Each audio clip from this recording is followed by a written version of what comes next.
जी दोस्तों, welcome back to GT Hindi. And आज हम हमारे चैनल पे भाई कुछ अमेजिंग करने वाले हैं। मतलब याद है पोको F1? जी हाँ, वो डिवाइस जो सबके दिल के करीब था एंड उसके सक्सेसर का सबको इंतजार था। भाई पोको F2 कब आएगा, पोको F2 आएगा भी या नहीं आएगा। एंड भाई बहुत सारे क्वेश्चन है ना, बट फाइनली पोको का जो सक्सेसर है वो इंडिया में लॉन्च हो रहा है। एंड भाई उसका नाम पोको F2 नहीं है, पोको F3 GT है। एंड ये दो कारणों से हमारे दिल के ऑलरेडी करीब है। सबसे पहली बात तो भाई ये पोको F1 का सक्सेसर है, जी हाँ। एंड दूसरी बात कि इसके नाम में भी GT है। तो आज हमारे साथ है Anuj Sharma, country director Poco India.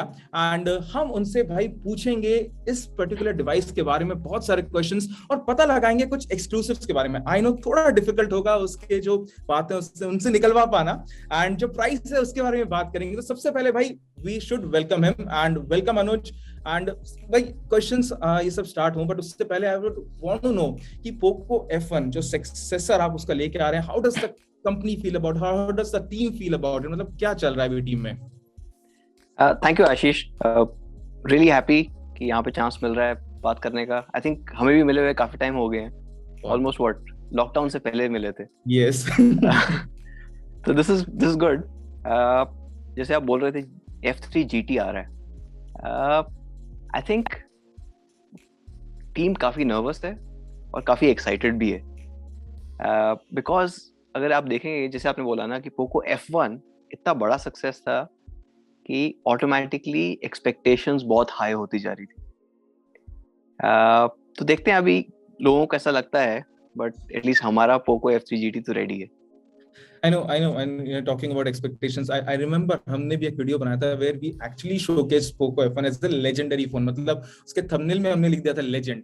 सो मतलब एक होता है ना कि भाई सबके दिल के करीब था ये phone.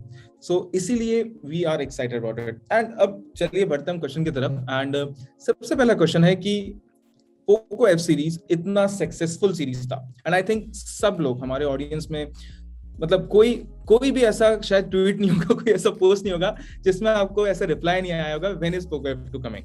So what is like 3 साल हो गए पोको F1 को आए हुए, तो इतना बड़ा डिले क्यों था एक एक सीरीज जो इतनी प्रोमिनेंट सीरीज है उसके नेक्स्ट फोन में? I think main reason probably होगा कि एक्सपेक्टेशंस। जब F1 लॉन्च किया था तब जो पूरी टीम थी पोको की, आई डोंट थिंक किसी ने ये एक्सपेक्ट किया था कि इतना सक्सेसफुल होगा। एंड सक्सेस सिर्फ कमर्शियल सक्सेस नहीं होता, obviously the overall perception that gets formed. And जो पोको पूरी कंपनी फॉर्म हुई है उसके बाद पूरी टीम जो आई है, वो F1 के रिजल्ट की वजह से हुई थी। सो जब 2018 अगस्त में लॉन्च हुआ था पोको F1, उसको सक्सेस को देखते देखते 2019 में इसलिए ये डिसाइड किया गया था कि पोको को एक अलग इंडिपेंडेंट ब्रांड बना के कैसे बढ़ाया जा सकता है। तो उस प्लानिंग में 2019 निकल गया। 2020 में एक पोको F2 Pro लॉन्च हुआ था, बट ग्लोबली। लास्ट ईयर के हम लोग जब F2 Pro लॉन्च हुआ था ग्लोबली, हम लोग तब भी लॉकडाउन में थे उस टाइम, अप्रैल में पिछले साल। एंड किसी को कुछ आइडिया नहीं था कि लॉकडाउन के बाद मार्केट में क्या होगा, कंज्यूमर्स कैसे रिएक्ट करेंगे फोन्स के लिए, किस टाइप के फोन्स लेंगे, ओवरऑल जो उनकी नीड्स थी उसमें क्या चेंज आएगा, वो सब देखते हुए। और दूसरी बात ये थी कि पोको F2 Pro एक आई थिंक 500 यूरो का फोन था, मतलब अराउंड 40-45,000 रुपीज। अच्छा फोन था, बट उस टाइम हमने सोचा कि इंडिया में टाइमिंग राइट नहीं थी उसकी। सेकेंड पार्ट वाज, सीधा हम पोको F1 जो 21,000 का था वहां से अगर 40,000 जाते तब भी एक शॉक होता, कंज्यूमर्स को एक जो प्राइस स्टिकर शॉक बोलते हैं ना वो लगता। तो इसी के लिए हम वेट कर रहे थे कि can we get a soul successor जो पोको F1 ने किया था from a price performance ratio perspective, कि Snapdragon 845 at 21,000, उसका जो परफॉर्मेंस था उस प्राइस पे अनमैच था। इनफैक्ट इस साल मार्च तक वो जो प्राइस परफॉर्मेंस रेशियो था वो अनबीटन रहा। तो हमारा पहला ऑब्जेक्टिव था कि उसको कैसे रिप्लेस कर सकते हैं, and then we will get to F. And I think Poco X3 Pro वो करता है, राइट? आप अगर देखेंगे F1 और X3 Pro काफी सिमिलर प्रोडक्ट्स हैं। परफॉर्मेंस के मामले में they are all flagship. 845 Snapdragon 860, obviously काफी सारी चीजें चेंज हुई है आपकी। 60 हर्ट्ज पैनल से 120 हो गया है, उस टाइम कैमरा 12 हुआ करता था, अब 48 हो गया है। But basically price performance ratio में X3 Pro पहला फोन है जो पोको F1 को बीट कर पाया। Yes, no doubt. तो वो वाला पार्ट जब सॉल्व हुआ है, then we can get to the F series. तो इसीलिए जब वो F1 का स्लॉट X3 Pro ने लिया है, वो फ्री करता है कि हम अब F को थोड़ा और प्रीमियम बना सकते हैं, कुछ और दे सकते हैं, instead of just one parameter which was performance. So as you mentioned, जैसा आपने बताया कि Poco F3 GT is a successor of the Poco F1 and of course बाहर Poco F2 बोल करके आया था, but इंडिया में नहीं आया। X2, not F2 but X2, yeah. So now my idea is, सबसे पहली बात तो भाई ये GT क्यों लिया हमसे, मतलब हमारा नाम GT है, GT हिंदी। तो सबसे पहली बात कि देखिए आजकल कितने सारे फोन हैं, अलग अलग नाम होते हैं, प्रो मैक्स, ये वो कितना क्या नाम है, बट GT का क्या आइडिया है, and then why to skip the number 2? क्योंकि वो एक नंबर था जो कि सब लोग वेट कर रहे थे। It's like, so what is the idea? अब आई थिंक एक तो क्योंकि पिछले साल हमने लॉन्च नहीं किया, एंड पिछले साल ही हमने सारे X2, M2, M2 Pro सारे 2 सीरीज के फोन्स लिए थे। इस साल सारे 3 सीरीज के फोन्स आ रहे थे, X3, X3 Pro, M3, M3 Pro। तो नेमिंग वाइज थोड़ा और यूनिफॉर्म हो जाता है। एंड जैसे मैंने बोला कि ग्लोबली F2 Pro ऑलरेडी हो चुका था, तो जब ग्लोबली भी जाएंगे तो वो F3 होना चाहिए था, राइट? बिकॉज F2 Pro तो कर चुके थे।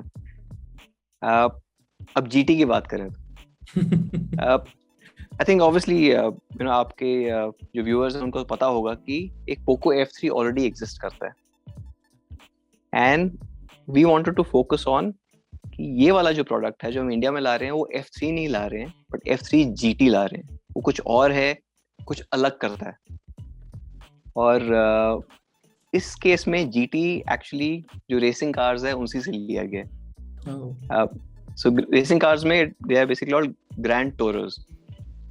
तो ग्रैंड पार्ट जो था वो बेसिकली स्टाइल के बारे में था, कि जो उसकी लुक्स होती हैं वो एकदम स्लीक स्पोर्ट्स कार, उस टाइप की जो लुक्स होती है ना, एकदम जो दिखती है, मैग्निफिसेंट ओवरऑल आउटलुक। और टूरर्स जो होता है, टूरर इज बेसिकली कि something that can go the distance and has the spirit of adventure.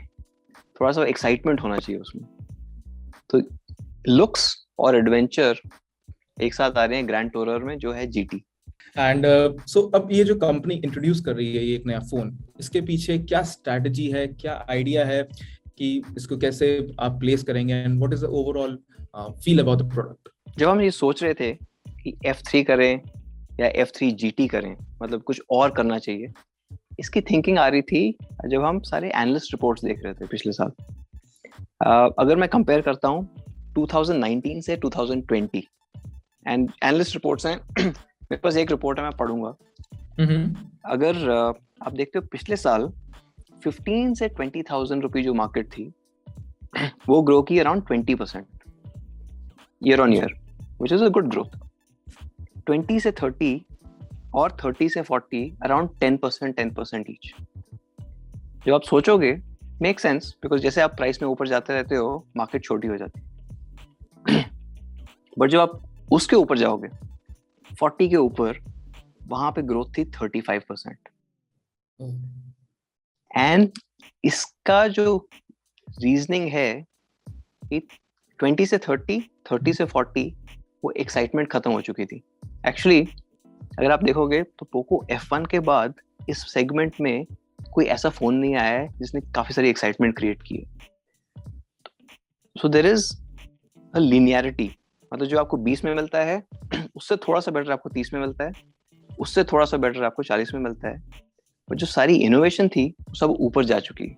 अब अगर मैं कुछ फोन्स अगर देखूं, जैसे इनोवेटिव फोन्स, राइट, जहाँ पे एक्साइटमेंट आती है जो कंज्यूमर्स लेते हैं। अगर मैं Asus ROG फोन लेता हूँ, बहुत यूनिक फोन है, और वो एक्साइटमेंट की वजह से महंगा भी है, बट कंज्यूमर्स सीधा वहां पे जा रहे हैं। सो 20 से 30 से 40 स्किप करके सीधा ही वो ऊपर जाते हैं कि कुछ एक्स्ट्रा मिल रहा है उनको, और वो एक्स्ट्रा के लिए, वो एक्साइटमेंट के लिए, ये जो ऊपर 40,000 के ऊपर वाला सेगमेंट है इंडिया में, वो 35% ग्रो किया। ये काफी इंपॉर्टेंट हो जाता है हमारे लिए भी, क्योंकि मैंने अभी बात की राइट कि F1 का जो था सिस्टम प्राइस परफॉर्मेंस वाला, वो तो X3 Pro ने कर लिया। अगर मैं इम्प्रूव कर रहा हूँ F सीरीज को, अगर मैं मूव कर रहा हूँ everything you need nothing you don't, जो पहले टैगलाइन थी आपकी, वहां से अब जा रहा है everything you need and a lot more F series के लिए, क्योंकि बेसिक मैं नहीं कर सकता अब इसके लिए। तो वहां पे क्या एक्साइटमेंट आ सकती है, और क्या ये फोन बाकी सारे फोन से कुछ ज्यादा कर सकता है?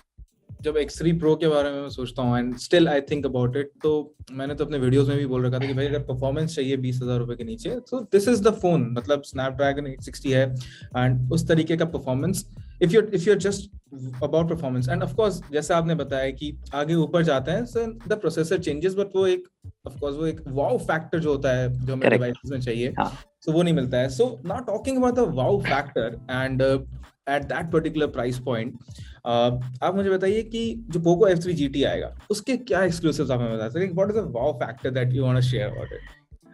देखो, at one level this phone has to compete with or be better than everything else out there in this price class. क्या मैं डिजाइन की बात कर रहा हूँ या बिल्ड क्वालिटी की बात कर रहा हूँ? Actually, this is quite funny, right? Because Poco में we've never focused on design, build quality.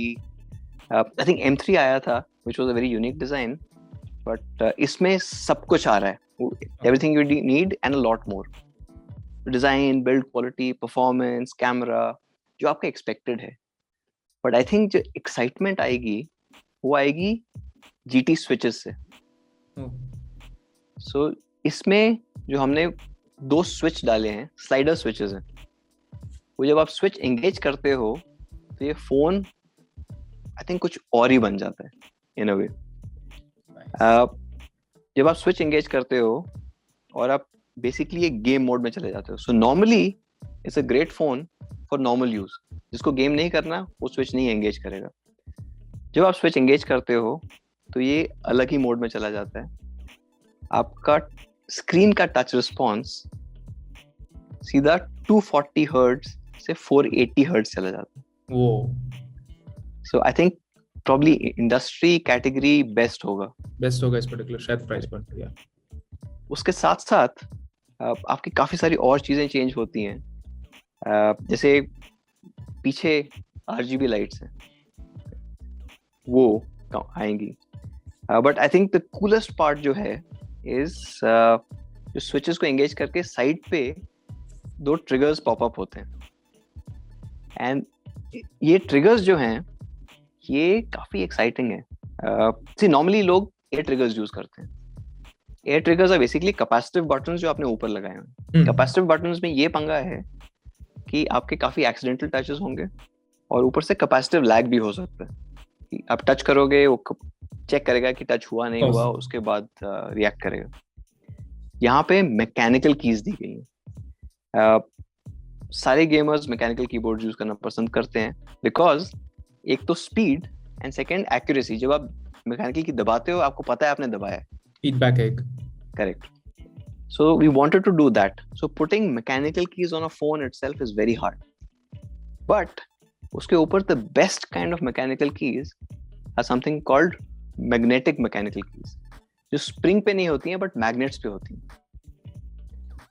And होता क्या है कि जब आप उस GT switch engage कर रहे हो तो दो magnets हैं वो align होते हैं in the same polarity. अब मैग्नेट आई थिंक वो साइंस क्लास में होता है कि सेम नॉर्थ हाँ, so same poles repel and opposite poles attract. तो जब एंगेज करते हो तो सेम पोल्स एक के नीचे एक आ जाते हैं, इसी वजह से आपका ट्रिगर्स ऊपर आते हैं। सो इट्स इंस्टेंट, तो इतना स्लो नहीं लगेगा, मतलब जैसे मूवी में स्लो मोशन टाइप का नहीं आएगा, बट एकदम इंस्टेंटली ऊपर आते हैं। तो मैग्नेटिक जो मैकेनिकल कीज होती हैं वो आपको नॉर्मली कीबोर्ड्स में भी अब बहुत कम दिखेंगी, बहुत महंगी हो जाती है वो बनाना। बट इस फोन में डालना जरूरी था because of the touch response that we wanted, जो ओवरऑल पर क्लिक करते हो कितनी स्पीड पे वो जा सकता है, और जैसे आप वापस स्लाइड करते हो तो ऑपोजिट पोल्स हो जाते हैं and the triggers go back in, so it's flush, आपको पता भी नहीं चलेगा कि वहां पर ट्रिगर्स थे। तो काफी कूल है।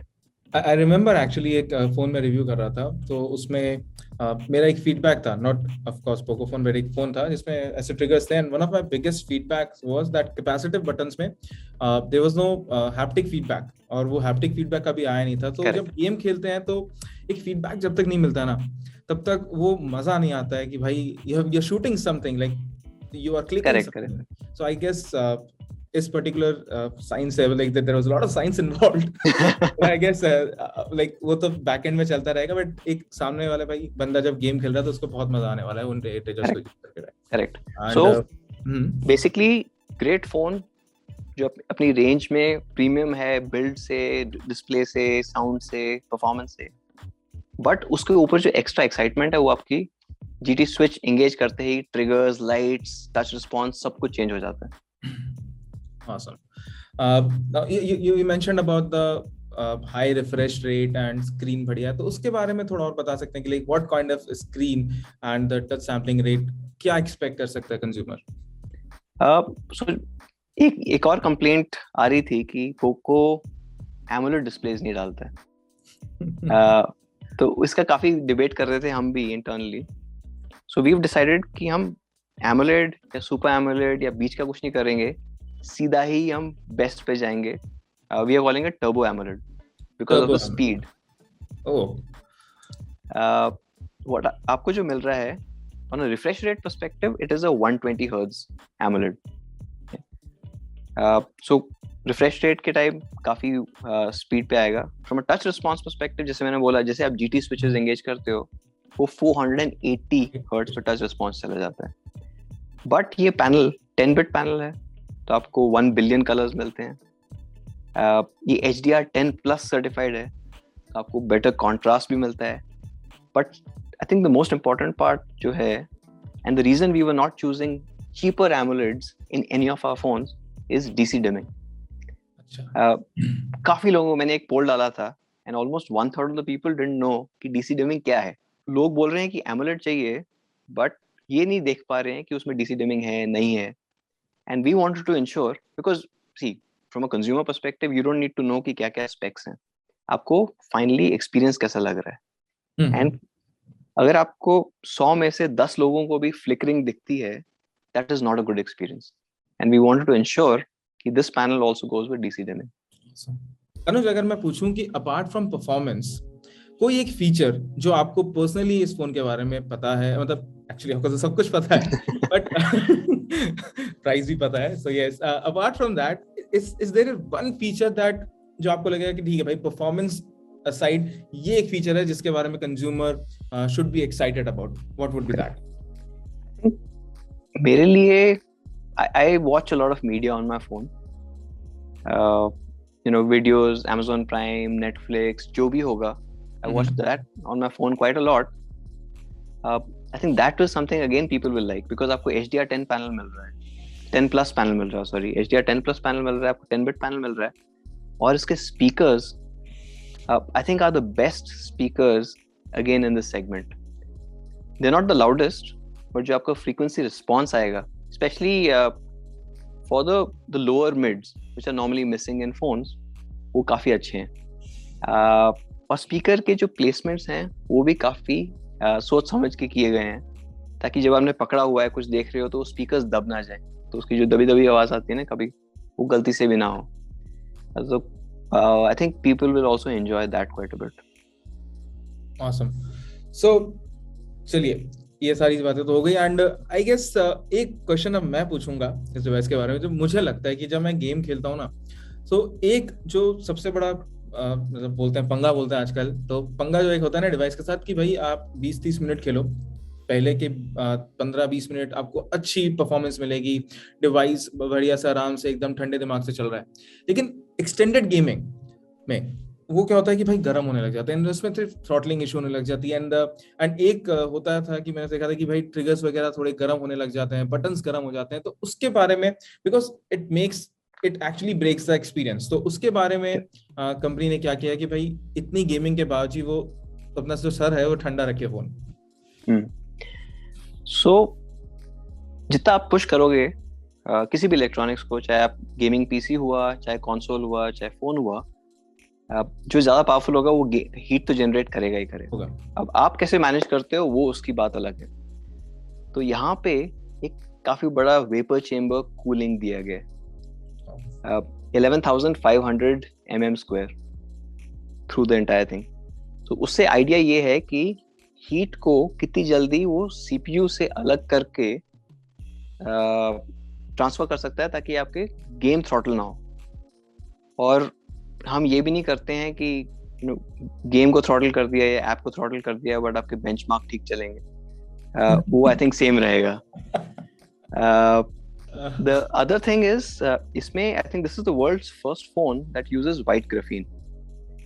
So white graphene जो अलग से आ रहा है heat sink में, along with the vapor chamber, also helps keep it cooler by another 2 degrees versus a equivalent setup anyone else would have. But the idea is कि take the heat away from the CPU. कहीं तो जाएगा, so it gets distributed, but you will not feel it at one point too much. Awesome. So now we know a lot of things about this device और बहुत अभी जल्दी launch हो रहा है, मतलब बहुत जल्द, Friday of course, एकदम Friday we all are excited about. And ऐसे में एक बात पूछना था कि चलिए इस फ्राइडे तो Poco F3 GT लॉन्च हो रहा है, लेकिन इसके सक्सेसर के लिए आप कितना वेट कराने वाले हैं? मतलब 3 साल तो नहीं होना चाहिए। Hopefully not. एक पॉइंट है कि this device is incredibly hard to manufacture. Okay. तो बनेगा, but we might not be able to put too much at one go. तो देखते हैं उसका कैसा रिस्पॉन्स आता है। If this device does well, then I am hoping कि we don't have to wait more than a year for the next successor. Then we can have an annual refresh. F4 होगा या कुछ और होगा, but hopefully we should have that soon. But it depends on how much people accept. अब मुझे बताइए कि भाई जब पोको के बारे में बात होती है तो सबसे पहले बंदे की एक थिंकिंग होती है, धारणा होती है कि पोको हमें प्राइस टू परफॉर्मेंस रेशियो बहुत बढ़िया देने वाला है। तो ऐसे में आप समझ रहे हैं मैं कहाँ जा रहा हूँ? प्राइस टू परफॉर्मेंस रेशियो में मतलब क्या एक्सपेक्ट कर सकता है कि क्या प्राइसिंग होगी इसकी, and what can a consumer expect? So pricing, you'll not tell me the direct price, but yeah.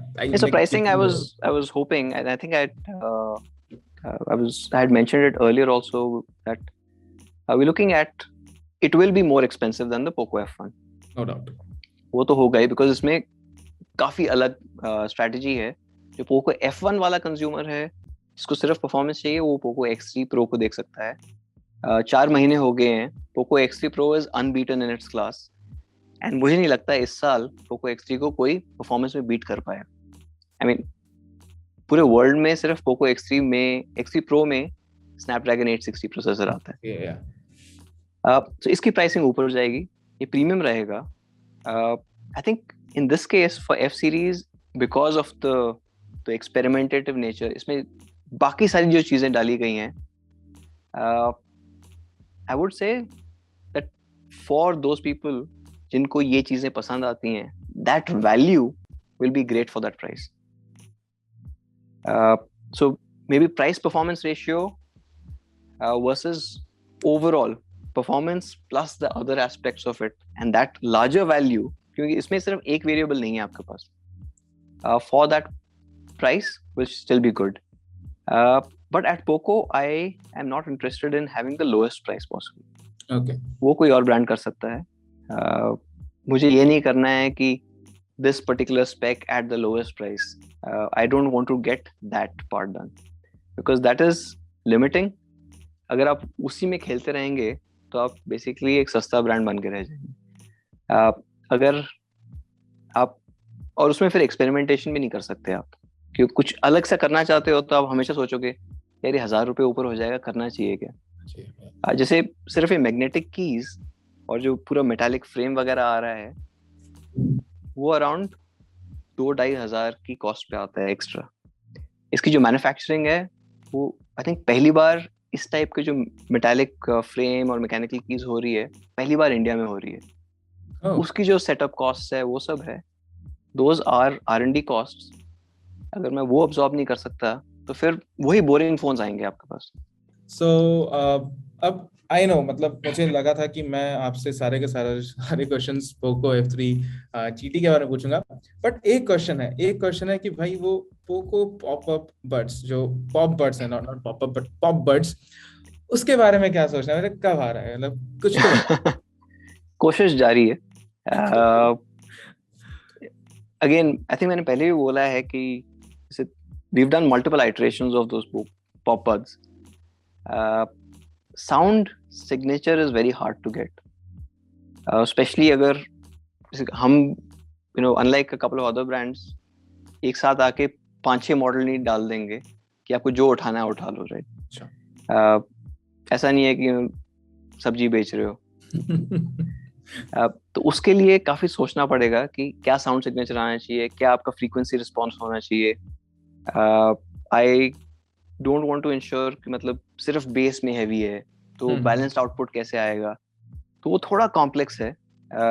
हम सब जो पोको टीम वाले हैं, मे बी थोड़ा एक्सपीरियंस है हमारे पास फोन्स में, बट ऑडियो में हम भी सीख रहे हैं. So hopefully will get it, but थोड़ा और टाइम लगेगा शायद. Awesome, nice to know that. And अनुज, यही थे हमारे मन में क्वेश्चंस. एंड अब तो क्या है ना कि अब और क्वेश्चंस पूछूंगा तो आप ये बोलोगे कि भाई लॉन्च के लिए कुछ तो छोड़ दो. फ्राइडे को लॉन्च हो रहा है. एंड सबसे पहले तो हम सबकी तरफ से, हमारी टीम की तरफ से, best of luck for this launch. And I hope, मतलब ये फोन अभी मैं भी रिव्यू करूंगा, and like I am so excited about it कि इतने सारे features and finally a phone जिसमें आपको थोड़ा सा हटके मिल रहा है, कुछ हटके मिल रहा है. So I'm excited about that, and thank you for coming on our channel, and thank you for answering all these questions for us, and really thank you for having me. Good day. Bye bye. Bye.